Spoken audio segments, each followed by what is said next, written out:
Hi hello welcome back to our channel అండి. అనితా సురేష్. ఈరోజు నేను గోంగూర పప్పు ప్రిపేర్ చేస్తున్నాను. అవి ఏమేమి కావాలో చూడండి ఒకసారి. కందిపప్పు అండ్ గోంగూర, టమోటాలు, పచ్చిమిర్చి అండ్ ఆనియన్ తీసుకున్నానండి. అలాగే కొంచెం పసుపు, ఆ పప్పు ఉడకడానికి కొంచెం వాటర్ వేసుకున్నానండి. 1 గ్లాస్కి 2 గ్లాసెస్ వాటర్. అలాగే నేను 1 గ్లాస్ తీసుకున్నాను కాబట్టి 3 గ్లాసెస్ వాటర్ పోసుకున్నాను.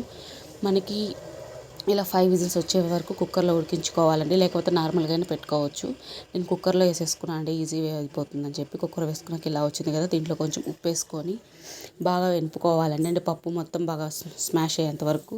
ఇలా అయ్యాక పొయ్యి మీద బాండలి పెట్టుకొని మనము ఇలా తిరగమూతకి ఎలా పెట్టుకుంటామో ఆవాలు, జీలకర్ర అండ్ ఇది వెల్లుల్లి రెబ్బలు, అలా కరివేపాకు, ఉప్పు మిరపకాయలు అంటాం కదా, అవి వేసుకున్నాను. ఇక్కడ ఆనియన్ మిస్ అయిపోయిందండి, సారీ, బై మిస్టేక్ మర్చిపోయాను. తర్వాత మళ్ళీ పోపు పెట్టేశాను. మీరు మర్చిపోవద్దు, ఖచ్చితంగా వేయండి. ఈ గోంగూర పప్పు మెయిన్ అని నేను ఎందుకు అంటే అంత స్పెషల్గా చెప్తున్నాను అంటే, దీంట్లో ఐరన్ ఎక్కువ ఉంటుందండి. మన బాడీకి మెయిన్ కావాల్సింది ఐరనే కాబట్టి పిల్లలకు కానీ, అలాగే ఉమెన్స్ ఉంటారు కదా, మ్యారేజెస్ వాళ్ళు, పిల్లలు కనీసం ఉన్న వాళ్ళు, అలాగే ఇప్పుడు న్యూ మామ్స్ ఉన్నారు కదా, వాళ్ళు ప్రెగ్నెన్సీ లేడీస్, వాళ్ళకి బాగా పనికొస్తుందండి. దీంట్లో ఐరన్ ఎక్కువ ఉంటుంది కాబట్టి వారానికి 2 టైమ్స్ అయినా ఇలా గోంగూర పప్పు ప్రిపేర్ చేసుకొని తినడం వల్ల ఏంటంటే మన ఒంట్లో రక్తం పట్టడానికి కానీ చాలా బాగా హెల్ప్ అవుతుంది.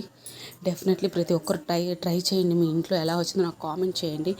కొంతమంది అనుకోవచ్చు, ఆ గోంగూర పప్పే కదా, అదే ముందులు అనుకోవచ్చు. బట్ నాకు మాత్రం ఇది చాలా స్పెషల్ అండి. నేను ఇష్టపడి నేర్చుకొని నేను ప్రిపేర్ చేసుకున్నాను. టేస్ట్ మాత్రం అదిరిపోద్ది. ప్లీజ్ సబ్స్క్రైబ్ చేయండి.